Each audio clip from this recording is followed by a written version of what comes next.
possessing the wealth. हमारे लिए, हमें सुख के लिए हम धन इकट्ठा नहीं कर सकते। हमारे सुख के लिए हम धन इकट्ठा नहीं कर सकते थे। और धन क्यों नहीं इकट्ठा कर सकते थे? क्योंकि मनुस्मृति में लिखा था, अगर शूद्रों ने धन का संचय किया तो वो ब्राह्मणों को उपद्रव पैदा करेंगे। क्या करेंगे? अगर शूद्रों ने धन का संचय किया तो वो ब्राह्मणों को क्या पैदा करेंगे? उपद्रव पैदा करेंगे। वो ब्राह्मणों को अच्छे से जीने नहीं देंगे। When Mahatma Phule has referred the Manusmriti, that's why he come to the conclusion that वित्त विना शूद्र खचले, वित्त विना शूद्र खचले, due to the lack of money, due to the lack of wealth, the Shudra has spoiled, the Shudra has dissolved. That's why the Mahatma Phule was also against the Manusmriti, Baba Saheb also against the Manusmriti, Ramaswamy Periyar also against the Manusmriti, all our great leaders, they were against the Manusmriti. Why? Because Manusmriti has created the hierarchy in the society. Manusmriti has created the hierarchy in the society. When at the upper level there is a Brahmin, before the Brahmin there is a Kshatriya, below the Kshatriya there is a Vaishya, and below the Vaishya there is Shudra. So it was the categorical division of the human beings in India, not in entire world. ये हमारा विभाजन था। और किसके आधार पर विभाजन था? हमारे कर्मों के आधार पर नहीं था। हमें बांटा गया था। बाद में इस थ्योरी को डेवलप किया गया भगवत गीता में। और भगवत गीता में जब इस थ्योरी को कोट किया गया कि चतुर्वर्णम मया सिस्टम गुण कर्म विभागशा, it is the wording of Lord Krishna. What Krishna has said? चतुर्वर्णम मया सिस्टम गुण कर्म विभागशा।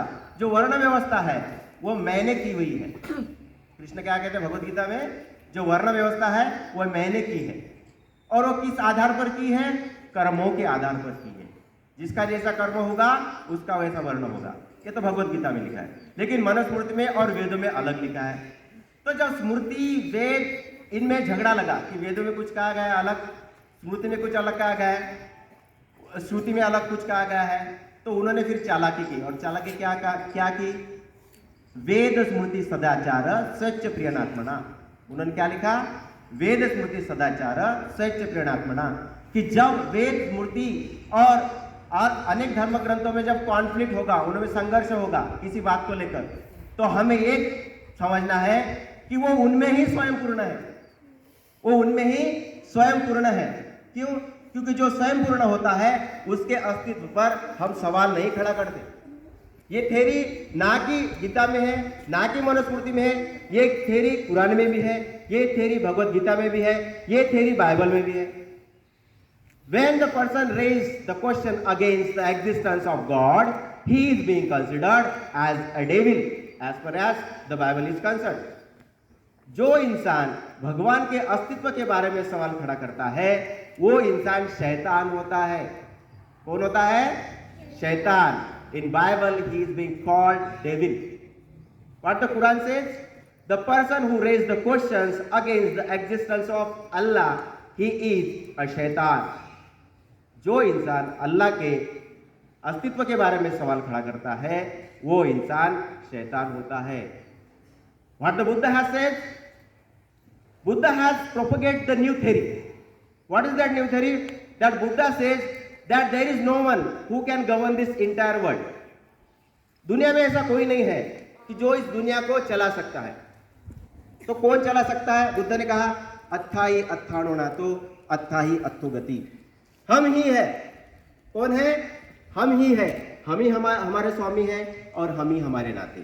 यह थ्योरी मनुस्मृति को गवारा नहीं थी। इस वजह से बाबा साहब ने 25 दिसंबर को मनुस्मृति को जलाया। और जलाने के बाद क्या कहा? जागृतीचा अग्नी अखंड दैवत ठेवा, रात्र वैराची आली।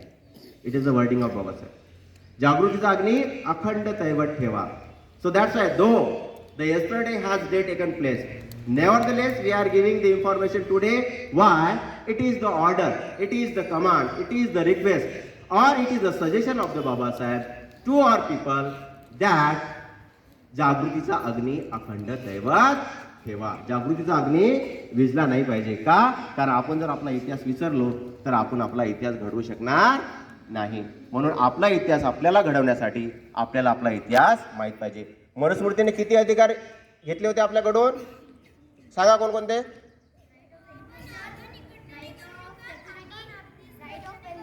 Right of wealth. संपत्ति हम नहीं रख सकते थे, पैसा हमारे पास नहीं रख सकते थे. शूद्रों को सिर्फ एक ही काम दिया गया था और वो काम क्या था? 3 वर्णों की सेवा करना.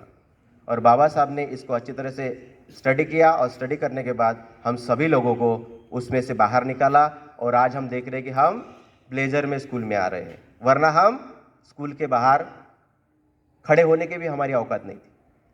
होने की छोड़ो, पानी पीने की हमारी औकात नहीं थी. तो इस वजह से हमें हमारी हिस्ट्री को नहीं भूलना है. With this few words I stop here and I would like to thank Smita madam that she has given me opportunity to express few words as far as the Manusmriti burning is concerned. Thank you.